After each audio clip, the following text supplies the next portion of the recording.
Hello everyone, welcome and welcome back to my YouTube channel Nursopedia. आज की इस video के अंदर हम पढ़ने वाले हैं साइकोपैथोफिजियोलॉजी, जो कि काफी ज्यादा इंपॉर्टेंट हो जाती है आपके एग्जाम पॉइंट ऑफ व्यू से। कई बार फ्रिक्वेंटली ये क्वेश्चन आपके एग्जाम में देखा जा रहा है। ठीक है, तो चलिए स्टार्ट करते हैं।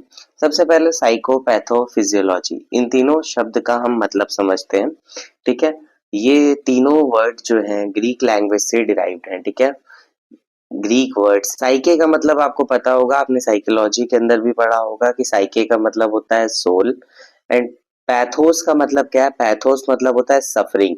ठीक है, सफरिंग यानी किसी भी बीमारी से जो भी सफर करते हैं लोग। नेक्स्ट फिर लोगस, लोगस का मतलब होता है द स्टडी ऑफ। ठीक है, तो यहाँ से साइकोपैथोफिजियोलॉजी का मतलब क्या निकल के आता है? The study of suffering of soul, या फिर साइके को ही हम माइंड भी बोलते हैं, सफरिंग ऑफ माइंड। ठीक है, एक प्रॉपर डेफिनेशन हम देखते हैं। In psychopathophysiology we study where mental disorders originates, यानी कि कहाँ से मेंटल डिसऑर्डर्स आए हैं, हाउ दे डेवलप, यानी कि वो कैसे डेवलप होते हैं, and what symptoms appear in the individual.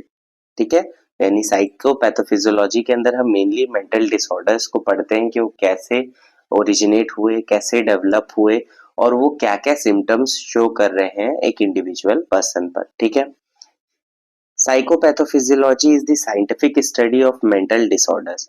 ठीक है, psychopathophysiology is the scientific study of mental disorders including their genetic, biological, psychological and sociological causal effects, classification, the study of all stages of systemic development and attempts to understand symptoms and treatment। ये काफी अच्छी और एकदम proper definition है साइकोपैथोफिजियोलॉजी की। इसे आप याद कर लेना एग्जाम के पहले। ठीक है, ताकि एग्जाम में अगर आप ये लिखोगे तो बेस्ट इंप्रेशन पड़ेगा। ठीक है, psychopathophysiology is the scientific study of mental disorders including their genetic, biological, psychological, social causal effects, classification, and the study of all stages of systemic development and attempts to understand symptoms and treatment। ठीक है, तो ये था साइकोपैथोफिजियोलॉजी। अब हम समझते हैं aetiology of mental disorders, यानी कि मेंटल डिसऑर्डर्स के कॉजेस क्या क्या हो सकते हैं। ठीक है, सबसे पहले तो it is difficult to pinpoint one cause of mental disorders. ठीक है, ऐसा बताना कि सिर्फ एक कारण की वजह से मेंटल डिसऑर्डर हो रहा है, एक एक चीज मान लो ब्रेन डैमेज की वजह से हो रहा है, या फिर कोई न्यूरोट्रांसमीटर्स के ऊपर नीचे होने की वजह से हो रहा है, तो ऐसा स्पेसिफिक हम नहीं बोल सकते हैं सिर्फ एक पॉइंट को लेके। ठीक है, मेंटल डिसऑर्डर्स कई सारे उसके फैक्टर्स हो सकते हैं, तो जितने भी पॉसिबल फैक्टर्स हैं मेंटल इलनेस के, वो सारे हम यहाँ पे पढ़ते हैं। सबसे पहला होता है बायोलॉजिकल फैक्टर। ठीक है, बायोलॉजिकल फैक्टर यानी कि हेरिडिटरी हो सकता है। कुछ स्टडीज ऐसा कहती हैं कि अगर मान लो किसी के फैमिली के अंदर मेंटल डिसऑर्डर किसी को है, तो 10% 20% चांसेस है कि उनके जो ऑफिस स्प्रिंग्स होंगे या फिर उनके ऑफिस स्प्रिंग्स होंगे उनके अंदर ये रिपीट होगा। ठीक है, तो ऐसा कहा जा सकता है, बट इसका कोई भी जीन से रिलेशन अभी तक नहीं पता चला है, लेकिन कुछ स्टडीज ऐसा मानती हैं। ठीक, नेक्स्ट फिर ब्रेन डैमेज। ऐसा हो सकता है कि ब्रेन में कोई डैमेज होने की वजह से ब्रेन के स्ट्रक्चर एंड फंक्शन के अंदर चेंज आ जाए, तो उसकी वजह से कुछ डिसऑर्डर्स हो सकते हैं। जैसे जितने भी ऑर्गेनिक मेंटल डिसऑर्डर्स होते हैं, ये ब्रेन में इंजरी होने के कारण ज्यादातर होते हैं। ठीक है, या फिर माल न्यूट्रिशन या स्लीप डिप्रीवेशन की वजह से भी हो सकता है, यानी कि जितनी बॉडी की डिमांड है अगर आप उतनी स्लीप नहीं ले रहे हो, उससे कम स्लीप ले रहे हो, लगातार ले रहे हो, तो वो आपके ब्रेन को डैमेज कर सकता है। ठीक है, नेक्स्ट फिर बायोकेमिकल फैक्टर्स। बायोकेमिकल फैक्टर्स क्या क्या होते हैं? According to this theory, cause of psychiatric disorders are disturbance of neurotransmitters. जो हमारे ब्रेन के अंदर क्या होते हैं, बायोकेमिकल्स होते हैं, वो न्यूरोट्रांसमीटर्स होते हैं हमारे ब्रेन के अंदर। तो उनके कुछ एग्जांपल्स हम इस टेबल के अंदर देखते हैं। ठीक है, तो ये न्यूरोट्रांसमीटर्स होते हैं कुछ कुछ: डोपामीन, सेरोटोनिन, एड्रेनलिन और एड्रेनलिन, एसिटाइल कोलिन और गाबा। ठीक है, यानी कि गामा अमीनो ब्यूटेरिक एसिड। ठीक है, तो ये सारे न्यूरोट्रांसमीटर्स हमारे ब्रेन के अंदर होते हैं। इनके बढ़ने और घटने से कुछ डिसऑर्डर्स होते हैं, उनको हम समझते हैं। सबसे पहला है डोपामीन।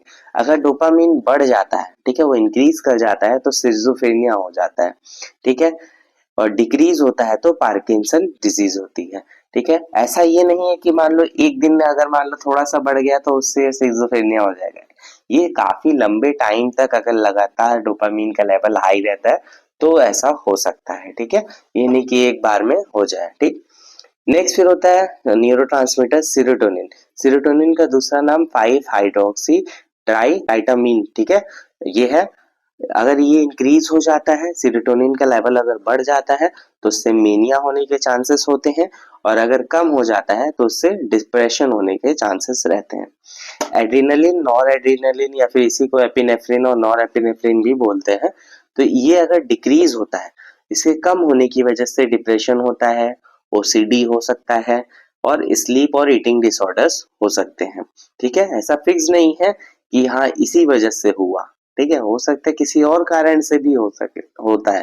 ठीक है, ऐसा नहीं, तो आप ऐसे मतलब ये सब प्रोबेबिलिटी हम पढ़ते हैं ना कि हाँ ये न्यूरोट्रांसमीटर की कम होने से ये होता है मान लो ऐसे 100 में से 90 लोगों को हो रहा है तो हमने ये मान लिया कि हाँ उनको हो जाता है।